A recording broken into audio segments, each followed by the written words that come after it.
Hello,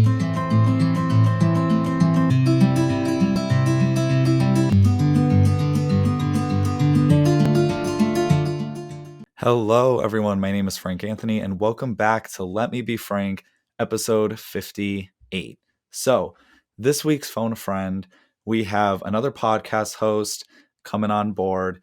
When it comes to guests who come from podcasts, I'm trying to, instead of have them all in a row, I'm trying to kind of split them up every other, every couple, because us podcast people are starting to connect more and more and starting to guest star on each other's shows more and more. So instead of, I think it was season 2. Yeah, season 2, where there was just like author after author after author. And I know some people were getting a little sick of that and kind of wanted some variety. So I am going to try my best to mix it up. However, you definitely want to watch or listen on this episode. His name is JR. He is from WV, also known as West Virginia unCommOnPlaCE. He's had his podcast for quite a while now, and he's all about, in this episode, he's going to talk about his own show, of course, but he's all about helping other podcasters, giving other advice. So there's definitely, for people who have a podcast, this is a really important episode to listen or watch. And even if you don't, it's still some good insight. Maybe you're thinking of starting one. I believe, it's some good insight that we get from JR. He also has these really cool live videos where he offers all different types of advice, like podcast platforms, equipment, and monetization. Did I say that right? Yeah, I think so. So without further ado, we're going to get right to that, and I hope you guys enjoy. All right. Hey, JR, how's it going? I'm doing pretty well.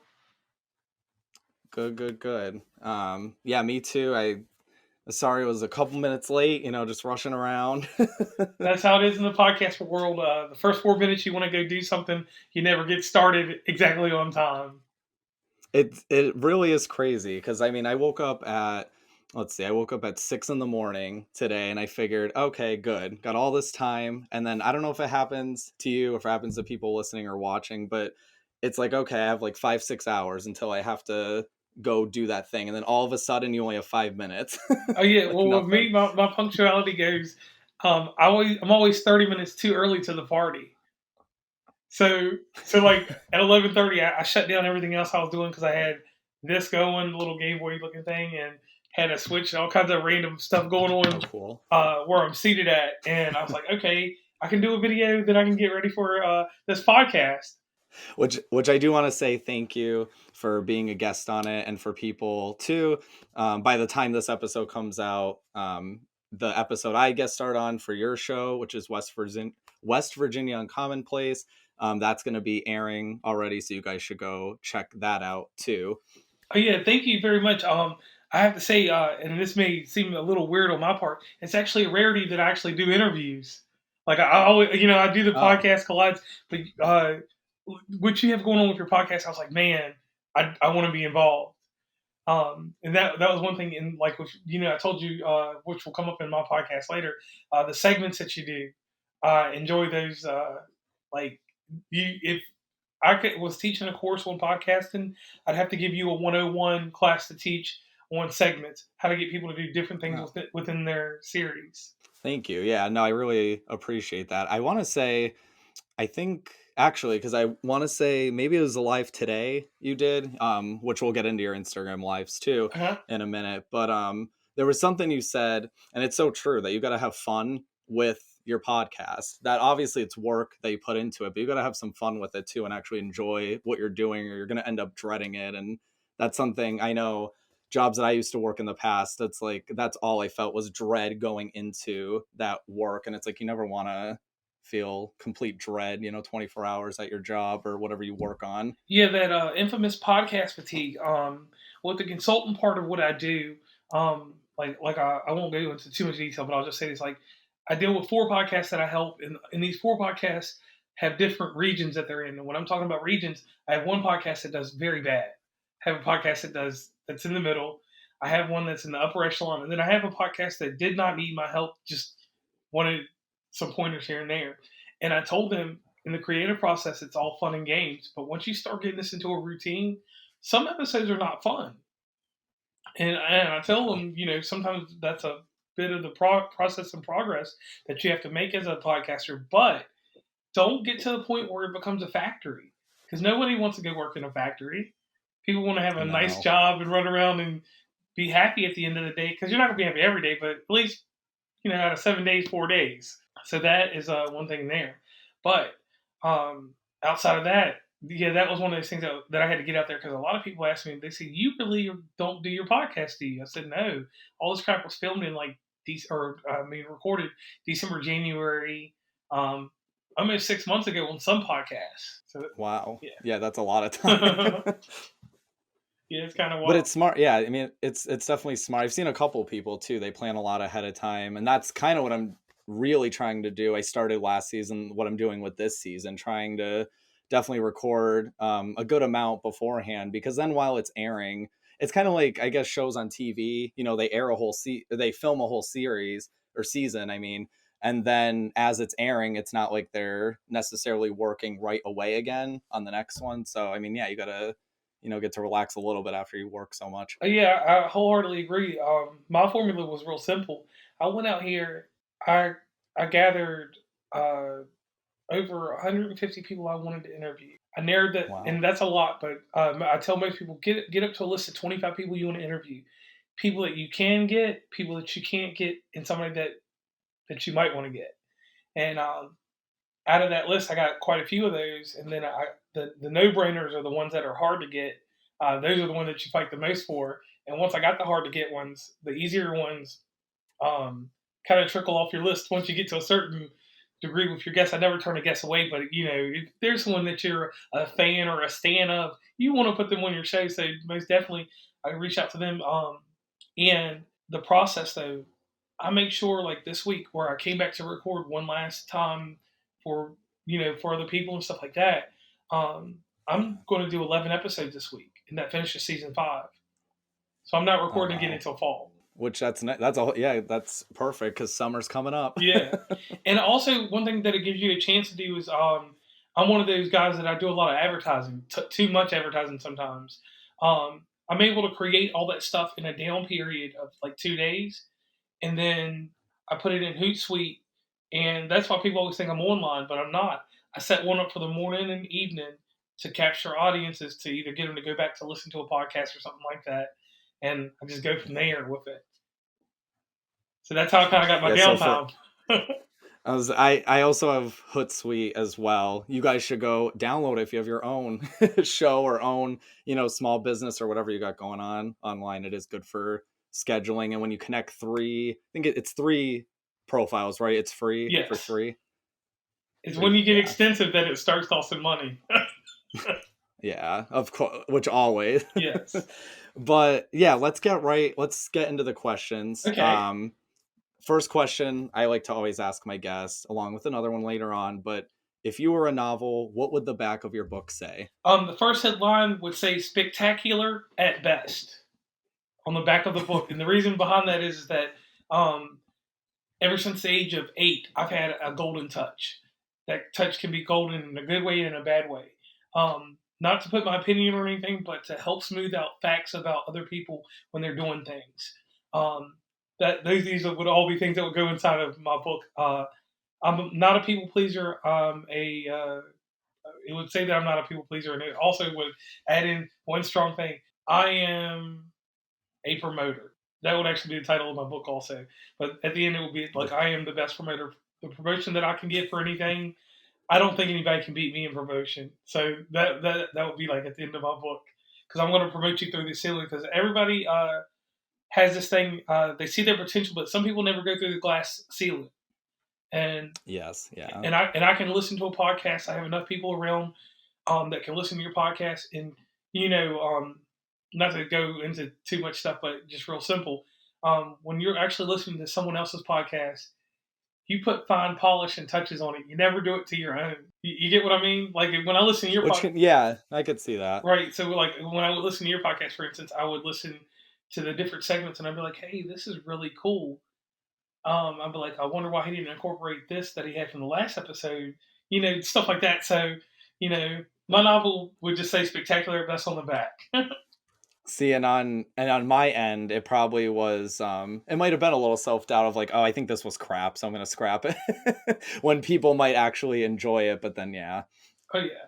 So so it is interesting with that, and it's definitely being a promoter too, it's definitely a really good giver mindset, I think. I've had to kind of step back. There's a couple creators, not just in the podcasting world, but different types of artists and business owners and things like that, where you just see how much talent someone has, and you start almost like wanting to like, oh, I could help promote them, or like I could help improve certain things, or like a marketing standpoint or whatever. And then I have to remind myself, wait a second, I got to step back a second, because I need to make sure I'm putting that energy into my own work as well.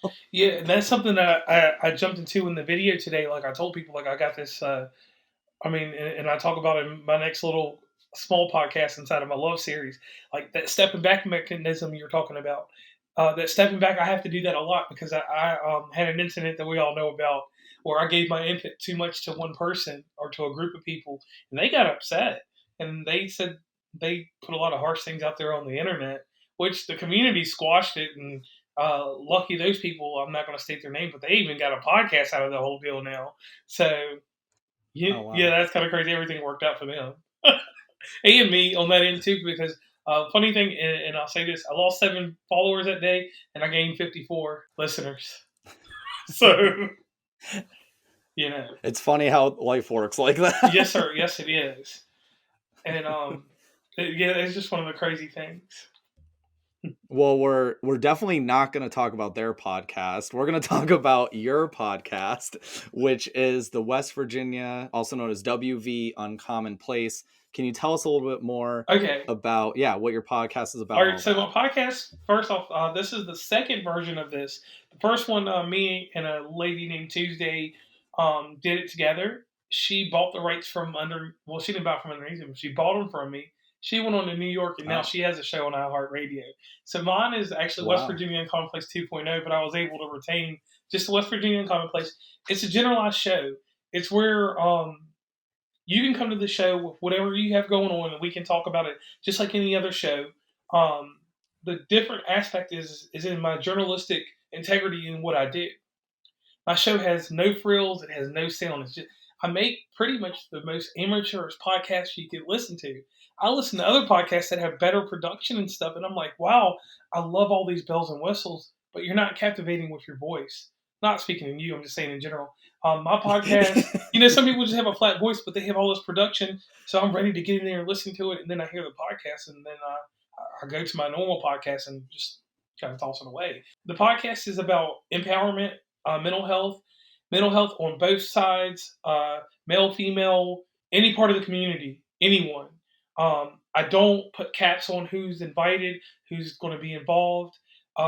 The audience is everyone. Um, One thing that I had to learn in this business, in the businesses, when it was a hobby, it was I didn't have to look at logistics and look at people based on religion, creed, all that other stuff. But at some point, when it Yeah. flourished a little bit more, I had to look at every demographic. Like, am I speaking to this certain type of audience or that type of audience without putting a cap on their sexual standards, their religious beliefs, and stuff like that? How can I be well rounded while inviting everybody in with open arms? So that's my podcast. My podcast is a podcast that is open armed. Um, there's no censorship to what I do, but when I have something that's really tough, I have a series for that. Controversy sells. If it's something personal about Totally. me, I put it inside my love series. You want to learn about me, you get the love episodes. I did 2 of those Valentine's Day. I did one previous. Sad to say, out of all the podcasts I do, the ones that I do more intimate are the ones that get my highest numbers. The guest to Yeah. guest deal is kind It's of more crazy. personal. Yeah. That was, yeah, I mean, I can relate to that too. I'm trying to remember which episode. There was definitely certain episodes where I remember I would say something and then listen back after it was published and go, "Oh my god, I can't believe I said that." It was something really personal. And Yeah. then yeah, like you said, the numbers people catch on. They're like, "What?" And it's like this really good, like juicy information for people. Yeah, so like what I tell everybody, and I encourage friends, just like I encourage you, once a month, put out a personal episode. People, and it's not like you putting out Yeah. gossip or anything, but people love to hear about you. I had a personal tragedy that people knew about that are like my Legion fans, but a lot of people didn't know. I released that personal tragedy, obviously because it was her birthday at that time and different things like that. And a whole new audience opened up and like questions just started booming more. Like, now we see where some of your integrity comes in your work and stuff, and why you challenge certain things and certain things you're starting to grow into. So yeah, I think the personal episodes help. Yeah, Yeah. definitely. Can I ask how, like, what was behind how you created the name for your show? Okay, it's very simple. West Virginia is a pass-through state, but Okay. inside the state, we have a lot of negativity because of a movie called Wrong Turn. Oh, Wrong I know Turn. that one. Wrong Turn is a movie that's based on an area called Elkins, West Virginia. And Hmm. Elkins, West Virginia is a very uncommon place for people to go. People pass through it to go to the asylum for those little ghost shows and all that other stuff. But Gotcha. essentially, a lot of West Virginia beyond I think we have how many interstates? 77, 79, 64. We have 3 interstates that just run through here. Outside of those interstates, people don't drop off and go places unless you're the Mountain Dew type that do that extreme kayaking and stuff like that. So a lot of the area is uncommon to people. So that's where I got the unCommOnPlaCE from. And I started out Okay. visiting different places, which I use the video for. I don't necessarily talk about that much of West Virginia because in a lot of episodes, because I do the video portion on Instagram and with my premium content and other stuff, so that people can learn about West Virginia. Because a lot of things that you find out here, it's a lot of history here and a lot of things that translate to other places, like the origin of the moon pie, which nobody eats, but it's a West Virginia thing, you know. So that's where that came from. I I forgot that movie took place in West Virginia. I hated those movies.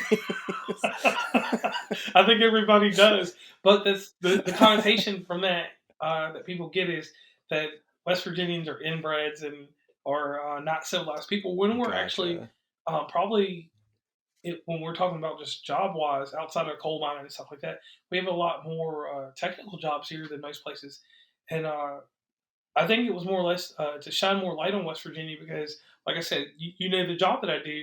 I travel a lot and I see a lot of places, but I always Yeah. can bring. I could bring someone from where you are here, and once you see our standard of living, you'll come to want to stay in West Virginia. You'll find the city for you though, which will be Morgantown for you, and you'd flourish.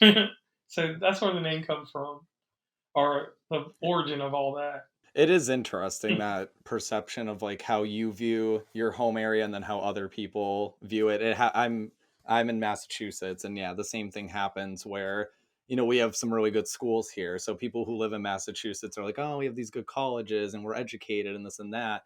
I've traveled, to Louisiana, and some people will view people up north as Yankees, and it's just and then I know people up north will view people down south as redneck or Yeah, have some type so of it's ignorance just to them, or something that's yeah. negative. Yeah. And and like you said, it's not always, that's not the case. Like not everyone in West Virginia is inbreds, and that was and I wouldn't believe that, but I'm happy that it's been clarified. Oh yeah, no doubt in that. Never thought the conversation was going to go this way, but was there anything specific that inspired you to start the show? I'll tell you the reason, and you've talked to me outside the podcast, is when people talk to me, I'm kind of like a folklore type person. I can give you a story about almost anything. And heck, me and one of my partners that works with me, we were on a ride just this past week from Massachusetts back to West Virginia, and I talked to him for about 8 hours. I mean, I drank something to drink. Wow. So I guess what inspired me to start is that I talk too much, and a lot of times I can. I've always had an ability, not like on any Dr. Phil, or I'm not no psychic, and I don't have any muse powers or anything like that. But I can get the conversation out of you. I can get through the middle. If something's going on, I'm gonna get inside you, and we're gonna talk about it. And I have the right way of investigating people while they're right there in front of me to grab a question out of you. I think that's what inspired me. Just that I've always been a person that's always had a conversation. I don't know a stranger, if that makes sense. And no, I mean that's it's definitely a good quality to have as a podcast host, because you gotta, so especially if you don't You know, a lot of shows have a co-host at least, but when you're usually you're the only host, and maybe you'll have a guest, but usually if you're the solo host, yeah, I mean, you gotta talk. Oh yeah, no doubt in that. And the other thing is, one thing that's weird, and it's a misconception. A lot of people think that West Virginia and Commonplace, for some reason, they think that it's like a group of people. And one thing I want to clarify, it is only me. I have other co-hosts that I bring along, but for some reason, when people talk to me on Instagram, they're like, "We like what you guys got going on over there," blah blah Oh, blah, because they see pictures and different stuff, and I'm like, "Nah, it's just me." Yeah. But I do have well, co-hosts sometimes. well, and you said you have someone, like, you might have like certain people that help work on like behind the scenes stuff, right? Like your audio Yeah, and stuff you were like that. talking about. Yeah. But but But the show is you. yeah. Yeah. So we'll say that I have Yeah. a group, but it's just me. Yeah. No, yeah. No, I definitely get that. Like I've like outsourced to certain people here and there. For example, like what was it? I tried to make my own intro and outro music, and I can't play instruments for shit. It was just insane. And like me making beats, it just wasn't. I was like, I could do it, but it's gonna be shit. So I have to I have to reach out to someone who I know can do this better. And so yeah, there's certain things like that. I think is always, never be afraid to like ask for help for certain things. Yeah, that's one thing I That try to preach in some of those videos I do. Yeah. So, what do you know what type of audience typically listens to your show? And I know we went a little bit into about like the type of guests, kind of, because you made it Yeah. kind of sound like it's pretty exclusive. Like you're not really like counting out people too much, like out of your when it comes to people wanting to guest on your show. You kind of made it sound like you don't really exclude anyone, right? Yeah, I don't necessarily exclude anybody. The type of audience, and I'm a demographic guy. I'm just going to be real simple with this because this is the shortest answer I'll Yeah. give you. Is between 25 to 72 years old. That's how big my audience is. I do shows for the retired community. I do episodes for your over 25 community because, like we spoke before, that 18 to 24-year-old group, I can't reach them, and below that, no young kid wants to hear what I have to say. I try to infuse the new fads and stuff like that. And where I'm a video gamer, I have those people on Twitch and on Discord and stuff like that, but it didn't translate over. Now, the type of guests, another thing, like I said, it depends on what part of West Virginia unCommOnPlaCE you're talking about when we talk about guests. In the beginning, I went out there and I looked at every single life coach. I looked at what every person was doing to mold the mental, your mind.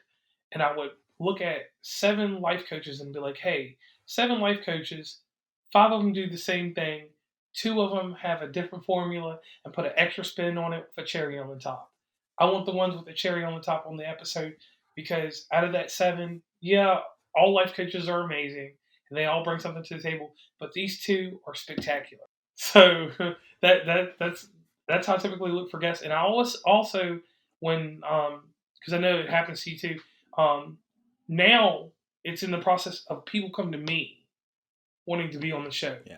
So I have to actually, and I know it happens to you. You have to look at their content, and I have to, and this is a sad thing. I have to look at their social media scale. I got a scientific calculator that I built, and I have to look at now what's progressively going to be good for the show, and if their message is something that I've preached about and that I want to continue preaching about. Because sometimes you get people that listen to your show that get really enthusiastic, and they have a great story, but they're missing a piece.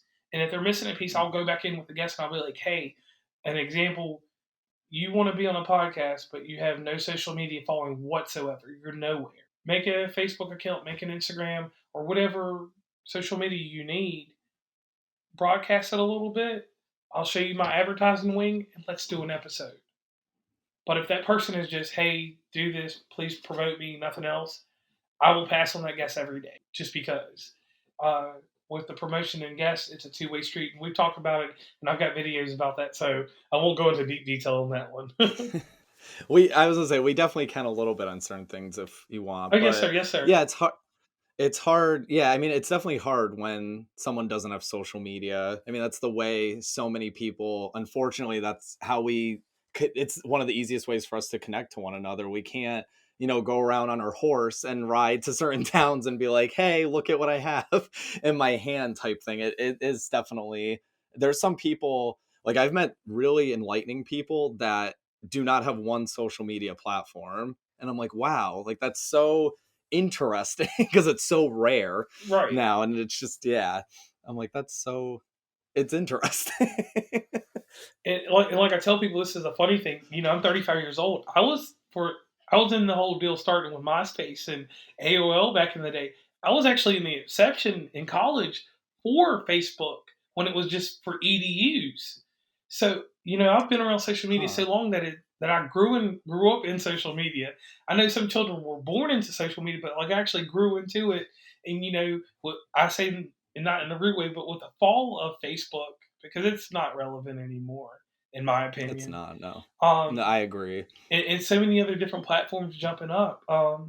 The most difficult thing that I think for podcasters right now is picking where to go. And me, I always have someone in my ear about this new social media thing or this or that. I just figured the advice that I give anybody, if you're working with me or not working with me, is find one social media and get really good at it. Instagram, to me, gives you the best source of everything that you would get from all other sources.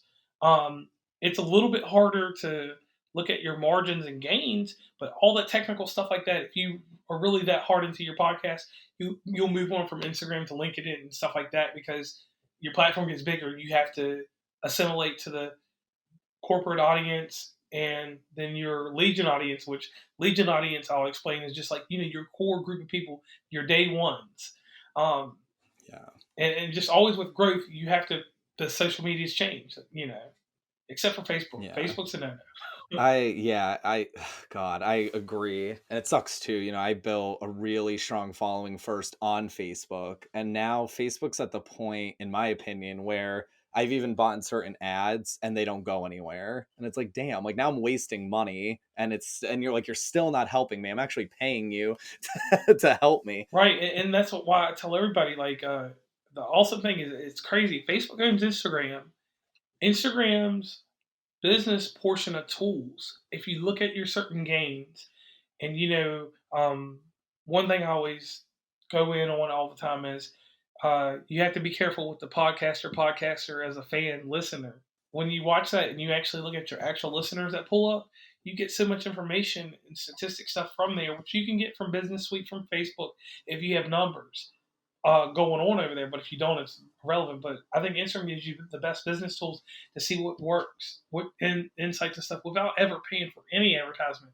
The one time I paid for Yeah. advertisement was when I did someone else's podcast. That's my little secret there. Um, that's one thing I will throw out there just as a tip.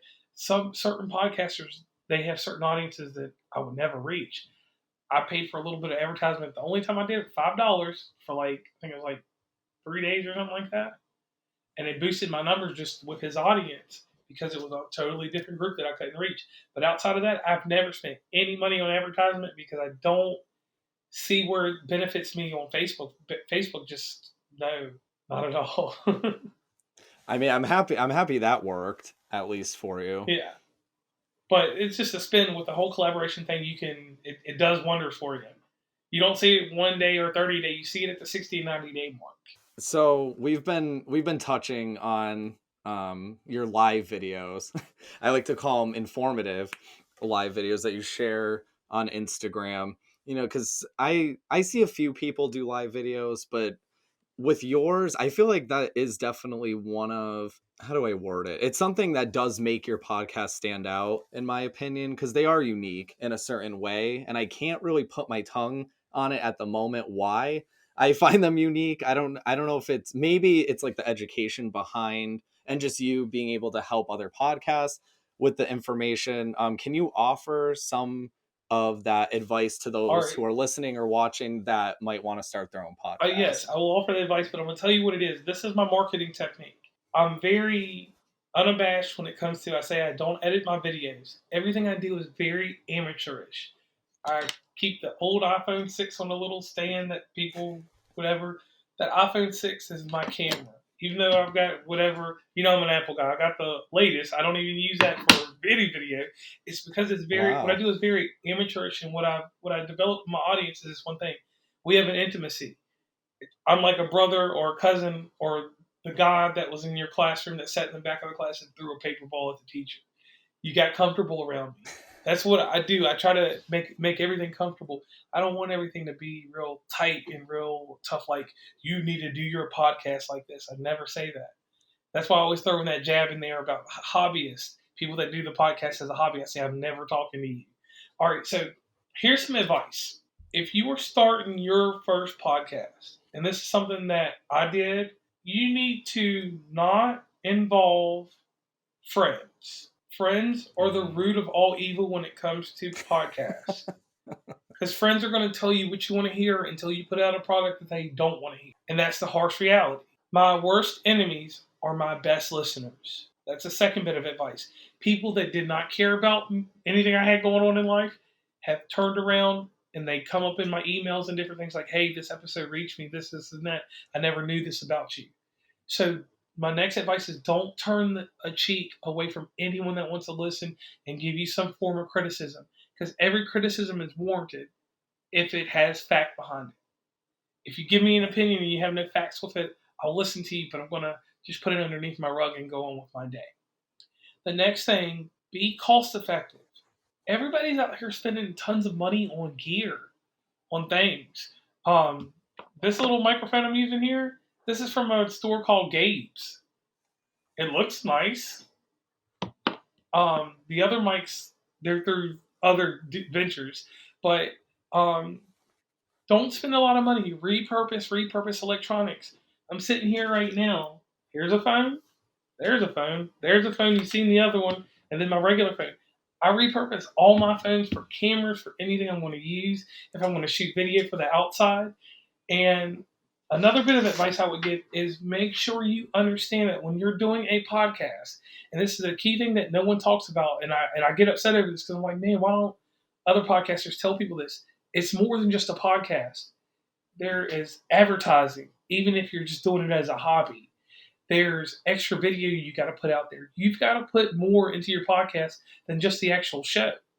If you don't, you end up like my favorite 4 podcasts out of all podcasts I did listen to are no longer in existence because these 4 podcasts, they have the better content than I did. Not better than yours, but way better delivery and things than I did. But they did no advertising. They didn't understand the market value of having a face or some type of entity in front of their podcast. And then the last bit of advice is pick a platform that works for you. If you don't have a budget, go to a podcasting host that is free. People speak on the one that I am with that I may not be with later on down the road. I'm not going to say anything bad about them. But over at Anchor is a good place to start because it's free.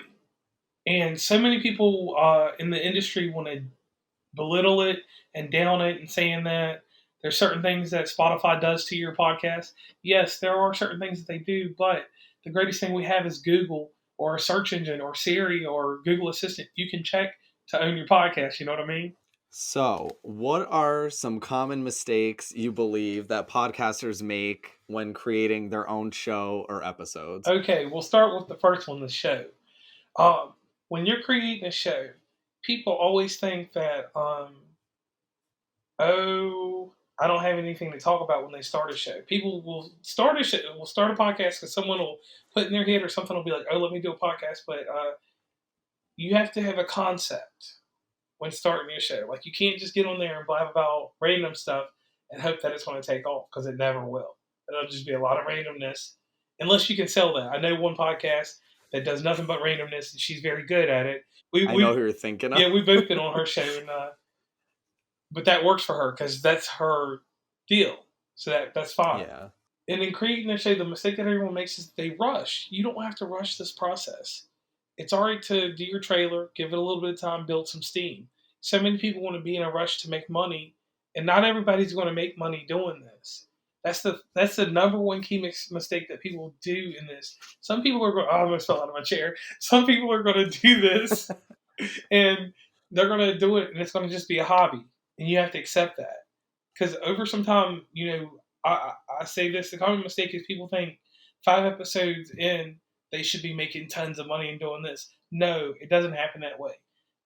When it happens for people that way, it's because they have business connections inside of this industry. And I tell people, if you're trying to make money at this, then don't do it with the aspect of just being able to just come in like it's a storefront business or something you're like your bakery you want to start and you're going to just make money right then and there. No, that's not the case. Yeah. Another mistake people make is that they align themselves with certain podcasts. In particular, I will not name this podcast, but there's one podcast that doesn't align themselves with me because they said that I have factions. I have groups of people that I promote in certain podcasts that I'll do. I promote everybody's podcast if it has quality. But this one podcast in particular aligned with another group of people that don't align with me, supposedly, which I don't see factions. We're not in high school.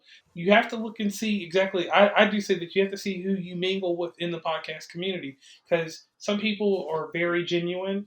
And like I said, a common mistake that you have to understand that you don't want to make as a podcaster starting an episode, don't expect someone to give you the same type of energy you give them if you give them a promotion swap or something like that.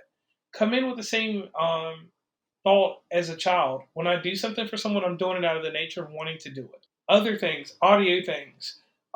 None of us are great at audio. I don't care who you are. There are audio people that will consult with you for free. They don't want money. They some of them just want some exposure. If you give me some audio advice, you're gonna get exposure. Sometimes trading a mistake that some people make is some people think that the thought of someone helping them and asking to be on their podcast afterwards, um, just because they gave you that advice, that's not a mistake. If someone did give you advice, honor that, because in some facets that'll come back to help you.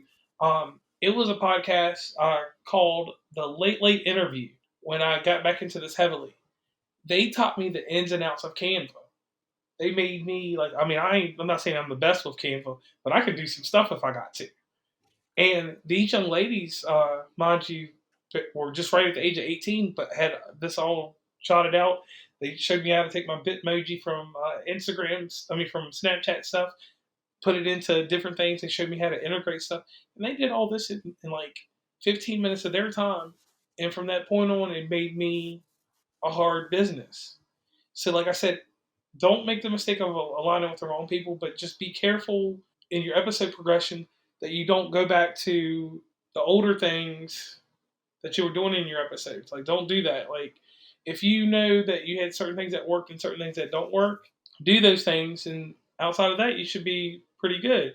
But if you sit out here and you make the same episode over and over and you get to the point where you don't do things different, people are going to go away from your podcast. Another mistake is the up and down of your podcast. You are not going to have the same listeners every week. That's the last thing I want to say on that. That's the most important mistake that people make. You are not going to carry 20,000 downloads every single week, or 5,000 downloads, 100 downloads, whatever. If you hit a mark and you get to a point where people are listening and it stays consistent, then you're going to usually have a drop off of 30 or 40 because not everybody's going to like every podcast you're doing. But that's the main advice that I can give someone, or the common mistakes that people make is they're thinking that everything's going to stay straight and narrow and just shoot through the ceiling. It doesn't work that way. Yeah, and no, and that's right. I know, and it sucks too when sometimes a listener might not like one of your episodes and they've been listening to all your other ones and then they just never come back to your show again because it was that one episode they just didn't feel. And unfortunately, some people do that and they don't hop back on. I like Canva too. When you were talking about Canva, I have the pro membership, and Canva's great. Even the free version, even too, you can still get a lot out of that. That's definitely highly recommended. And Yes. when you were talking about, yeah, when you start with a podcast, even for a while with a podcast, I mean, the money is going to start off low if you do make any money at all. Because, yeah, you either don't make money, or if you do, it's definitely on a low side starting. And it reminds me a lot of, I don't know how much you know about like blogs and websites, but I took, I looked at like some webinars and took a couple classes on them. And even with like a website, those blogs and websites aren't just making money off of the ads on their website. Sometimes they get affiliate marketing from Amazon or other companies, or Yes. they sell courses or they sell products. So it's always with a lot of projects like these creative projects, you're going to have multiple funnels and making money. Yes. And one thing I'll add in there that is a common mistake that people make is one thing that bothers me, like, because like I said, I listen to some fairly good podcasts. Here's the thing: these podcasts, what you definitely have to do is once you get to a certain level of audience, you're doing merchandise and you're doing things. User feedback, fan feedback is the most important thing. Because, like I said, with the little study that I got going on with the 4 podcasts that we were talking about, that I was talking about earlier, I'm seeing the different levels of everything, and what works and what doesn't work. And one thing that I see that hurts podcasts is integrating the word hate, hate, into what you're doing. If you have a dislike or a disdain for something, and you know it's going to be something that's going to affect someone's feelings, probably not the best forum to do that in if you're trying to make money. Yeah. And that's one key thing that I always have to tell people in consulting and things. The one mistake that people make is you have to treat everything like it's a newscast to a degree. We have Jerry Springer, and that's wild, and he can do anything. We have podcasts that can be like that, but certain podcasts, by your name, by what you feature, you can easily put yourself in a bad boat by one time, because it only takes once to have some form of hate in what you're doing, and you're done. I thought, yeah, that made me think of certain YouTubers, how some of them have gained, the only way they've been able to gain traction is by controversy or, spreading some sort of Hmm. level of hate. And yeah, it starts to be, it starts to become this reputation. The bigger you get, it starts to become this reputation that follows you around, which, yeah, it's definitely not good for podcasts. Yeah, because I'll leave it at this on this. Like, you can't exclude groups of anyone because I don't know who's listening. I don't know anything that goes on in their daytime or their nighttime life. So I have to treat it with the same respect that I'm looking at people as just being clear. I can't look at any facet of what they are, but I have to make sure certain things on my normal podcast, Controversy Sells, I'm going to put an explicit tag out there. I'm going to tell you that this is not going to be this and that. But if you have a podcast that's Jerry Springer, no holds bar, it's fine. But some people have a really tight podcast and a certain narrative that once you get that going, you can't just change and become Wild Bill, And that's a key thing that kills listeners. Listeners will leave your podcast and go on to the next Tom, Dick, and Harry or Sally. So, what is one of the most important lessons you've learned in life? I like to ask guests this question too, just to kind of see Most important maybe lesson, how they've grown. yeah, the most important lesson I've learned in life is don't judge a book by its cover. That's the first one. Mm, And then the second one is I'm not going to take advice unless it's warranted. I will take suggestions, I will take criticism, but actual advice, I will not take it unless it's warranted. Because sometimes the advice that somebody's giving you is the closest thing to sinking your ship. mm. And too many times I've sat back, I always go into personal stuff, but without saying things. I was listening to someone that was telling me some things about relationships, and I'm like, okay, I'm listening. I hear where you're coming from. And then this person dug really deep into me personally. And I know this is off topic of a podcast, but they dug really deep into me and was giving me way too much information. And then I looked at their situation, and for that person to be giving me advice, they didn't have the accolades or the credentials I needed to go along with that. Mm. And we'll just say that they weren't in a relationship. They hadn't had a relationship for a long time. So their advice wasn't warranted to me. Someone, like, say, like, if you've been in a relationship for however X amount of years, I'm going to listen to your advice a little bit more than someone that doesn't. But in the same turn, I'm not judging that book. I'm just looking at the merits for the information.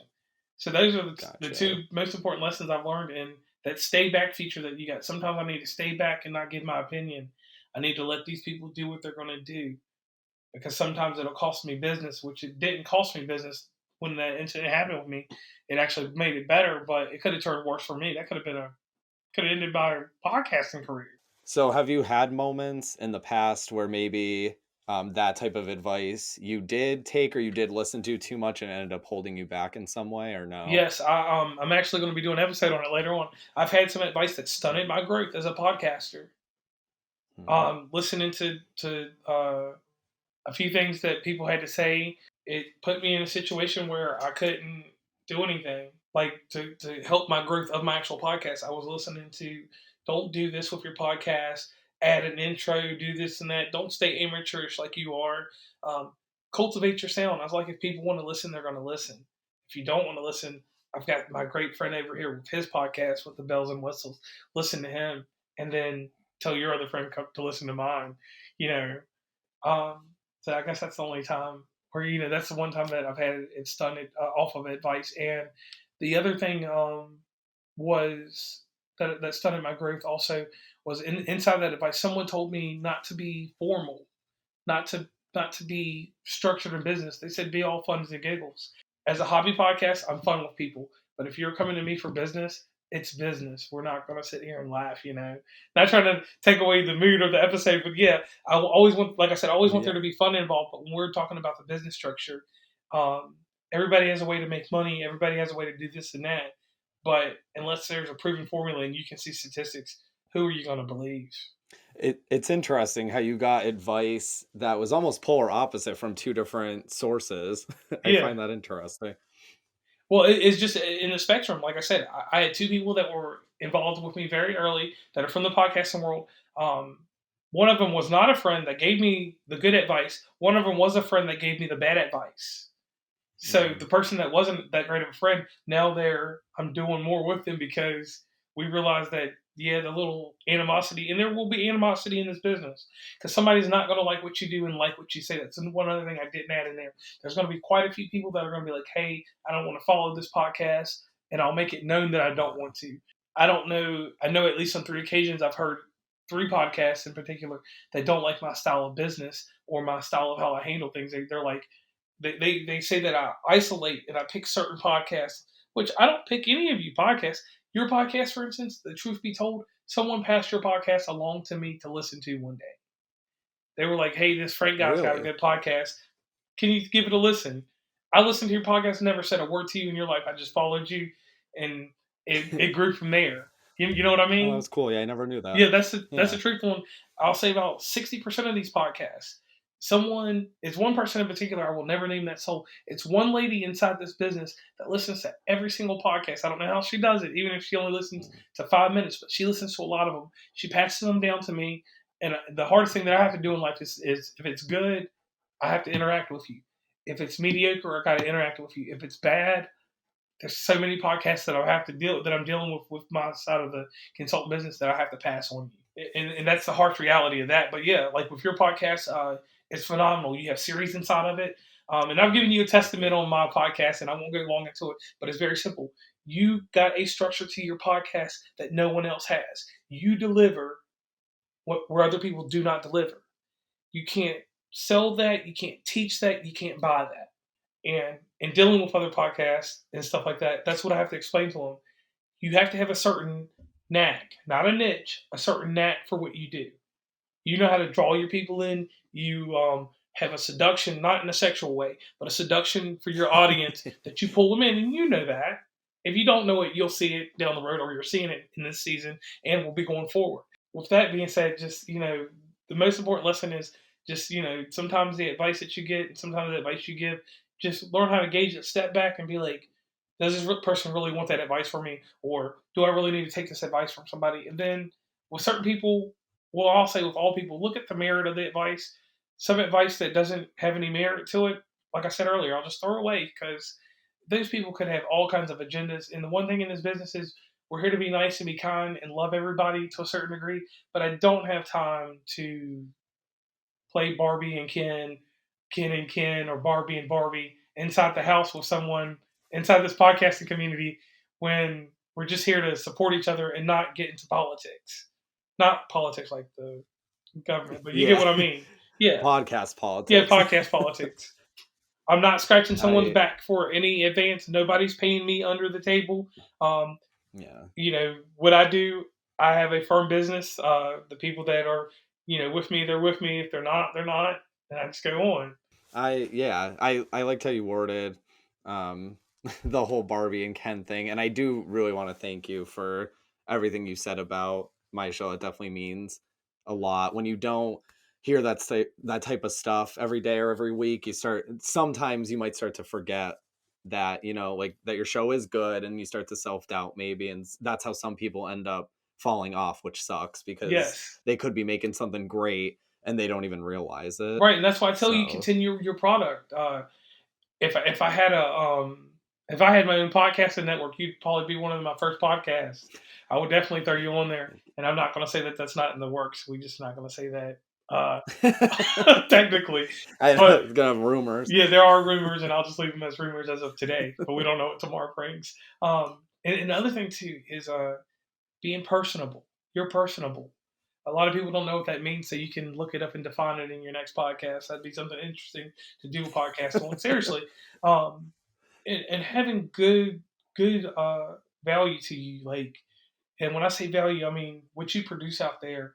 Just once again, I always say your content and those episodes that you do, the structure. You have a how to help podcasters start. You could take 10 minutes out of your day with the green screen behind you and give a how to of this is where I started at on season 1, season 2 and 3. You could be the help that's needed. You could be the real informative video instead of my nonsense. It's not nonsense. And it's funny you mentioned that because someone out of all platforms, it was TikTok, where someone was like, "Oh, like how do you start a podcast?" And for months ago, I should have created a video, or I wanted to create a video explaining certain little things like how, podcasters like us started on Anchor and so on and stuff. And I just haven't made it Yeah, yet. because So what are those yeah, I videos? mean, Were those videos like 60 seconds or something? yeah. So you could do that over, let me see, because I'm a strategist on things. 12 videos, short little things. And you could rock it out on TikTok, and those listeners translate to listeners in your podcast. So it might be something to think about.